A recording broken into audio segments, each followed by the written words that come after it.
Bismillahirrahmanirrahim. Assalamualaikum warahmatullahi wabarakatuh. Waalaikumsalam warahmatullahi wabarakatuh. Saya perkenalkan diri dulu. Nama saya Maktal. Siapa? Maktal. Oh, Maktal. Ya. Oh ya. Berasal dari MTA Perwakilan Lombok Tengah. Kebetulan tadi yang nanya itu adalah bawahan saya. Dan mohon maaf ini mungkin monopoli ini Pak Ustadz. Jadi istrinya lagu suaminya. Bawahan apa? Bawahan istri saya yang nanya begitu. Makmum toh. Bawahan. Okay. Makmum ya. Makmum Yeah. Pak Maktal bukan bawahan. Itu yang pertama yang saya ingin tanyakan Pak Ustadz, memang banyak tetapi mungkin kesempatannya ini ada sedikit ya. Jadi yang pertama tujuan dulu ya. Tujuan saya ke sini adalah untuk mengaji dengan catatan mungkin awalnya saya ke Jogja itu adalah dalam rangka mewisudakan anak saya, menghadiri wisuda anak saya yang ketiga. Jadi kebetulan niat saya dari rumah adalah menghadiri wisuda, langsung waktunya langsung ke sudah, alhamdulillah tercapai semuanya. Ya, alhamdulillah. Lalu pertanyaan yang pertama, jadi saya sendiri mungkin sering ditanya oleh warga-warga lain, tapi saya sendiri masih sampai hari ini belum begitu serak dalam penerapan hadis tentang berwudu, Pak Ustadz. Berwudu. Oke. Jadi berwudu itu penafsiran saya sendiri mungkin keliru ya. Karena ketika berwudu itu ada yang sekali, 2 kali, dan 3 kali. Dalam hal ini saya kesulitan ketika mengambil yang ketiga kali itu berwudu di tempat pancoran atau di air yang mengalir atau yang di padasan lah. Iya. Jadi ketika kami berkumur 3 kali, muka 3 kali, kepala sekali, tangan ini yang kadang-kadang untuk nominal 3-nya bagaimana, apakah terhitung lamanya atau berganti-ganti, itu yang termasuk dengan kaki itu. Tangannya kenapa? Waktu kita ngambil pengertian yang boleh 3 kali Pak Ustadz. Iya, iya. Jadi berkumur 3 kali oke. Terus muka bisa, tapi ketika tangan itu kadang-kadang ukuran 3 itu yang bagaimana yang dimaksud dengan kaki. Jadi kadang-kadang tidak bisa menerapkan, jadi sehingga saya mengambil pendapat yang pertama sekali semua, baik dalam keadaan di dalam kolam atau di pancoran saya ambil sekali. Itu yang pertama. Ya. Yang kedua, ini kebetulan masalah keluarga saya ini Pak Ustadz. Kebetulan saya punya anak 3 ini. Yang pertama perempuan, yang kedua laki-laki, dan ketiga perempuan. Nah, kebetulan pada tahun ini ada pembuatan sertifikat tanah yang sifatnya nasional. Dalam hal ini saya agak bimbang dalam pembagian warisan. Kebetulan saya mendapat warisan tanah ada. Iya. Yang kedua harta yang saya dapat selama kami berkeluarga dengan istri ada. Jadi selama ini yang saya bagikan adalah harta yang saya dapatkan selama berkeluarga ini. Kan ada yang saya beli tanah dan lain sebagainya. Dalam hal ini pembagiannya ada sedikit agak bingung Pak Ustadz. Kenapa? Karena kalau saya bagi secara nominal mungkin harga berbeda. Ya, jadi artinya saya ratakan dengan banyaknya tanah, kadang-kadang tempatnya berbeda. Ada yang letaknya yang lebih harganya tinggi, ada yang rendah. Lalu kalau saya bagikan dengan keuangan agak sedikit berbeda nominalnya. Dalam hal ini mohon bagaimana solusinya. Dan yang kedua tentang warisan saya dari orang tua saya, apakah saya bagi sesuai dengan pembagian yang saya dapatkan dengan istri atau tidak. Yang terakhir ini Ustaz, mohon maaf ya yang Bapak Ibu ya. Yang terakhir ini adalah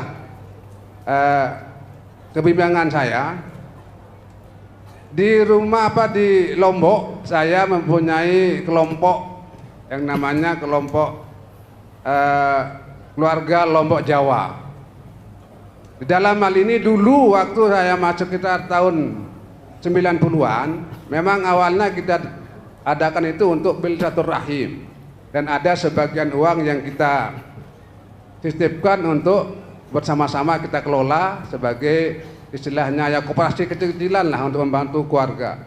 Lama-lama akhirnya ditumpangi oleh koperasi yang berbadan hukum dan mendapat hibah di sumbangan dari pemerintah, dan kebetulan saya sebagai pengurusnya.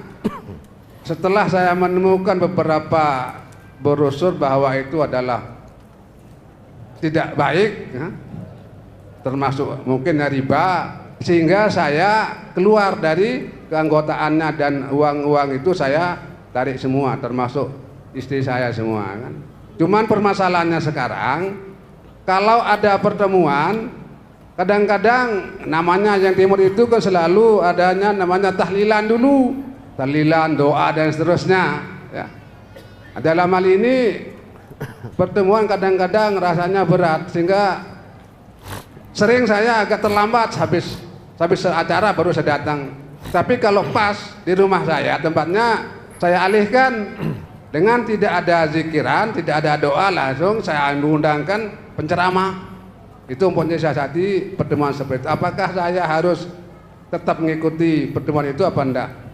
Terima kasih. Demikian. Assalamualaikum warahmatullahi wabarakatuh. Waalaikumsalam warahmatullahi wabarakatuh. Terima kasih Pak Maktal yang punya bawahan. Yang pertama, kalau kita menganggap istri bawahan kita, lah kita ini mau berumah tangga atau cari pekerja? Kita cari istri atau cari karyawati? Kita laki-laki itu, suami itu imam, istri itu sebagai makmum. Maka imam harus memimpin dengan baik dan benar, makmumnya biar mengikuti kebaikan dan kebenaran itu. Selama imamnya mengajak kepada kebaikan dan kebenaran, tidak bertentangan dengan Quran dan Sunnah, kewajiban makmum hanya sami'na wa ata'na, kami dengar, kami taat. Itu pertama. Kemudian wudu. Ketika mau 3 kali basuh, pas kaki, tangan atau kaki bingung. Bagaimana cara menghitung 3 kalinya? Apakah kanan ini terus kiri, terus kanan lagi, terus kiri, terus kanan lagi, terus kiri? Atau kanan 3 kali sampai selesai, kiri 3 kali sampai selesai? Bapak tidak usah bingung. Membasuh itu didahulukan yang kanan. Maka basuhlah bagian kanan sampai selesai terlebih dahulu. Jadi 3 kali baru kiri 3 kali. Karena yang didahulukan disunnahkan untuk dibasuh terlebih dahulu itu sebelah kanan dari anggota badan. Maka ketika sampai ke tangan ya 3 kali sebelah kanan, habis itu baru 3 kali sebelah kiri. Kaki juga demikian. Kemudian pembagian harta warisan yang ingin saya tanyakan dulu. Anak bapak 3. Kok bapak ingin bagi warisan wong bapak masih hidup? Harta itu menjadi harta warisan kalau kita sudah mati, meninggal. Maka harta kita akan dibagi pada ahli waris kita yang sah. Kalau bapak masih hidup itu bukan harta warisan, tapi hibah. Karena yang diberi putra-putranya bertiga semuanya juga masih hidup. Maka itu namanya hibah. Bapak tidak usah bingung. Kalau itu hibah, anaknya 3 sudah dumroto saja. dibagi secara merata, wong itu hibah. Tapi kalau itu menjadi harta warisan, artinya harta itu akan dibagi oleh ahli waris bapak. Ketika bapak sudah meninggal nanti, maka ada ketentuan dalam Islam.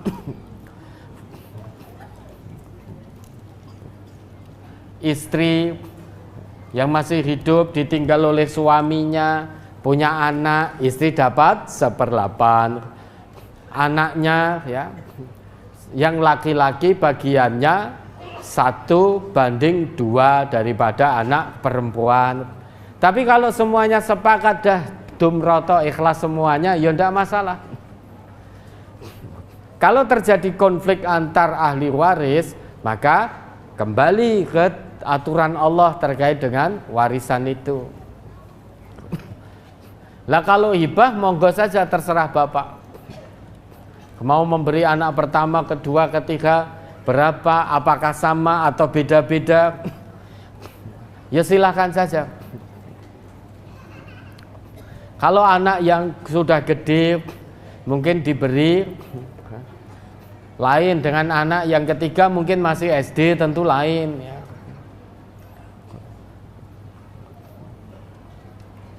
Namanya hibah, silahkan saja. Kalau bapak mau memberi sama tiga-tiganya, silahkan ya. Wong itu hibah, semuanya masih hidup. Lah, kalau mau dibagi tanah, tempatnya beda-beda. Ada yang di pinggir jalan besar, ada yang masuk terpencil, sehingga harganya beda-beda. Nanti anaknya do padudon, saling rebutan dari hibah itu. Maka biar tidak rebutan, semuanya diuangkan, jadikan satu. Baik yang pinggir jalan atau yang masuk, diuangkan semuanya, dibagi rata. Atau yang dijual yang di dalam-dalam semuanya, nanti hasilnya berapa, dibagi rata. Terus yang di pinggir jalan itu juga dibagi rata. Mungkin jualnya nanti 20 tahun lagi biar lebih mahal. Maka ketika masih hibah ini dibagi rata. Yang depan rumah, depan jalan itu masalah teknis, tidak perlu bingung. Terus bagaimana dengan harta warisan yang didapat bapak dari orang tua bapak yang sudah sedo? Apakah itu termasuk yang akan dibagikan, dihibahkan oleh bapak? Ya moga saja, itu harta panjenengan. Yang mau bapak bagi-bagi sebagai hibah, termasuk harta warisan yang bapak terima dari orang tua, dan juga harta bersama milik panjenengan dan istri. Artinya ketika berumah tangga, suami istri saling bantu-membantu sehingga menghasilkan harta atau aset rumah tanah. Ketika berumah tangga, itu namanya harta bersama suami dan istri. Lah harta warisan tadi hartanya siapa? Karena itu dari orang tua bapak, sebagai warisan bapak, maka itu hartanya bapak. Kalau mau dibagi juga boleh, mau dihibahkan oleh bapak juga boleh, dibagi rata juga boleh. Tidak perlu bingung, wong harta itu memang nanti ya kalau kita mati akan menjadi milik ahli waris yang sah. Ahli waris kita kalau meninggal terlebih dahulu, hartanya pun juga akan menjadi milik kita sebagai salah satu dari ahli waris yang sah. Maka bapak saat ini masih hidup semua, warisan yang tadi didapat mau diberikan pada anak-anak secara rata, itu juga tidak masalah. Dikatut kesisan juga tidak apa-apa. Itu hibah, semuanya masih hidup. Berikan pada istri ya boleh. Anak-anak tanah-tanah tadi juga boleh. Istrinya warisan itu juga boleh. Atau campur semua, diberi semuanya. Begitu diberi semua, delalah bapak dipanggil paling terakhir oleh Allah. Sehingga harta yang ada pada istri dan anak menjadi bapak warisi itu kan itu. Kak, monggo saja, boleh saja, itu hibah ya. Tidak perlu bingung. Terus kemudian pertemuan silaturahim keluarga besar, keluarga Jawa Lombok ya. Itu sudah betul. Bapak ketika tahu kemudian ada koperasi, itu ada unsur ribanya, Bapak keluar dari keanggotaan riba itu sudah betul. Dan insya Allah itu yang akan diridhoi oleh Allah.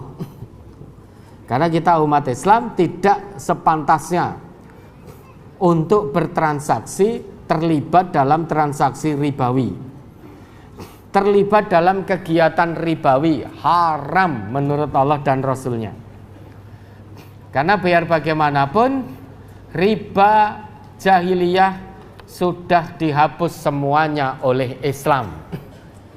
Maka kita umat Islam tidak seharusnya dekat-dekat dengan kegiatan ribawi, baik yang memakan riba atau pemberi riba atau pencatat riba atau saksi transaksi ribawi, semuanya menurut Rasulullah hum sawa, berada dalam laknat lama, sama berada dalam laknat Rasulullah.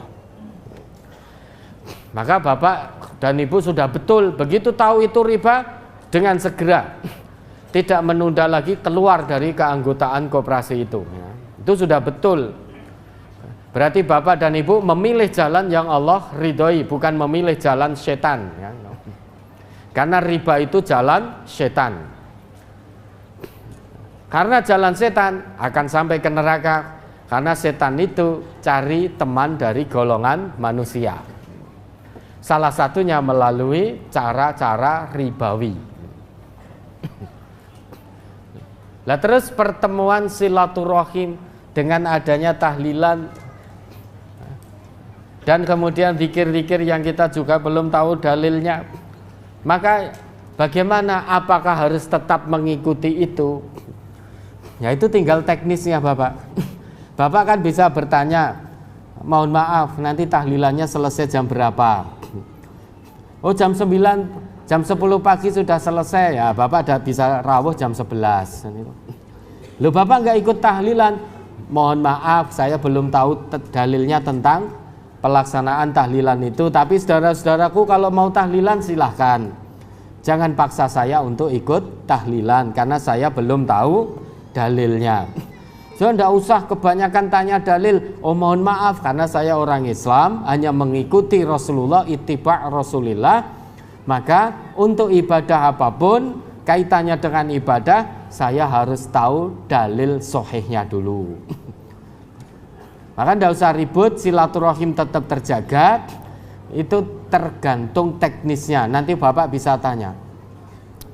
Lah kalau bapak dan ibu ditipu, oh nanti tahlilan jam 10 sudah selesai, bapak rawuh setengah 11 atau jam 11, ternyata baru dimulai tahlilan, ya bapak mohon izin pamit.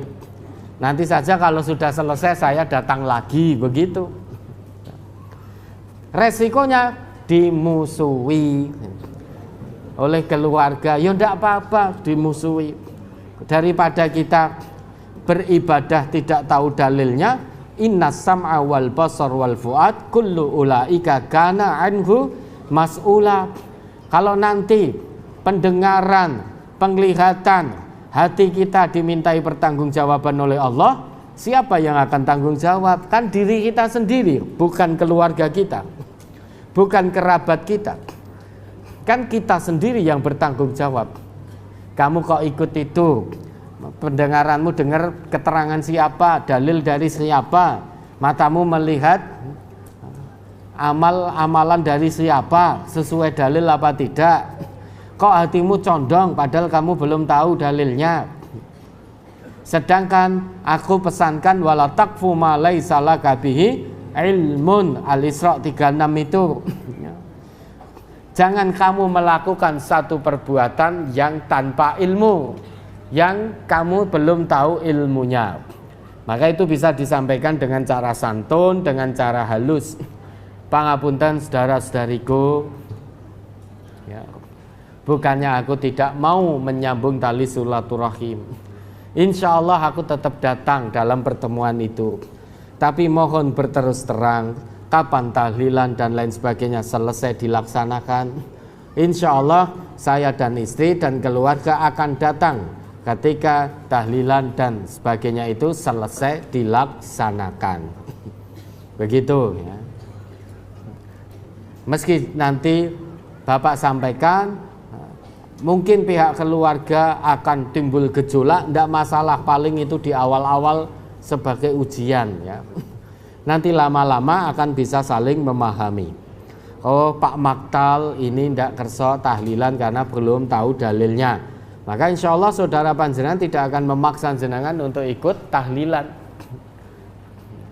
Jangan abu-abu lagi. Oh, saya tetap hadir, tidak hadir pekewuh, tapi di situ ketika tahlilan saya meneng bae ya. Itu namanya abu-abu, tidak berani terang-terangan. Maka kalau memang belum tahu dalilnya, katakan belum tahu dalilnya dan tidak mengamalkan karena belum tahu dalilnya. Agama Islam ini harus dengan dalil, bukan dengan kila wa qola, bukan dengan katanya-katanya, tapi agama Islam ini harus berdasar dalil. Dalil itu qala Allah dan qala Rasulullah. Dalil dalam Islam itu menurut Allah, menurut Rasulullah, bukan menurut fulan dan fulan. Atau juga bukan menurut fulanah dan fulanah. Tapi dalil dalam Islam ini qala Allah wa qala Rasulullah. Ya, mudah-mudahan Allah meridhai. Ada lagi?